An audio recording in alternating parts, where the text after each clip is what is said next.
നാവിക ഉപരോധം തുടരുമെന്ന് അമേരിക്കൻ പ്രസിഡന്റ് ഡൊണാൾഡ് ട്രംപിന്റെ പ്രഖ്യാപനത്തിന് പിന്നാലെ ഹോർമുസ് കടലിടുക്ക് വീണ്ടും അടച്ച ഇറാൻ. പ്രഖ്യാപനം വന്നതിന് തൊട്ടു പിന്നാലെ കടലിടുക്കിലൂടെ സഞ്ചരിച്ച ടാങ്കറുകൾക്ക് നേരെ ഇറാന്റെ വെടിവെപ്പുണ്ടായി എന്ന റിപ്പോർട്ടുകളുമുണ്ട്.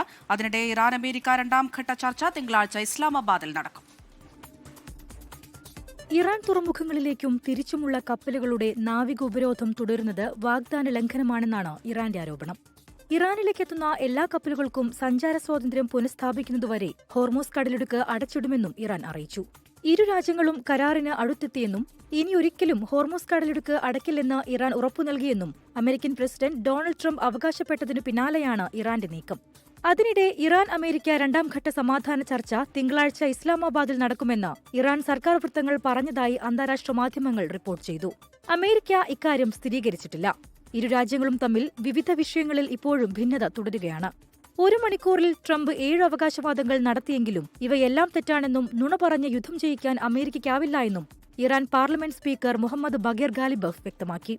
സമ്പുഷ്ടീകരിച്ച യുറേനിയം അമേരിക്കയ്ക്ക് കൈമാറുമെന്ന ട്രംപിന്റെ വാദം ഇറാൻ വിദേശകാര്യ വക്താവ് ഇസ്മായിൽ ബഗായ് നിഷേധിച്ചു.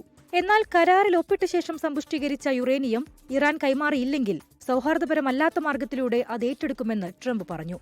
അതേസമയം കടലിൽ കുടുങ്ങിക്കിടക്കുന്ന റഷ്യൻ എണ്ണ വാങ്ങുന്നതിനുള്ള ഉപരോധ ഇളവ് അമേരിക്കൻ ട്രഷറി വകുപ്പ് മെയ് 16 വരെ നീട്ടി. ഇന്ത്യ അടക്കമുള്ള രാജ്യങ്ങൾക്ക് ആശ്വാസകരമായ നടപടിയാണിത്. International desk 24.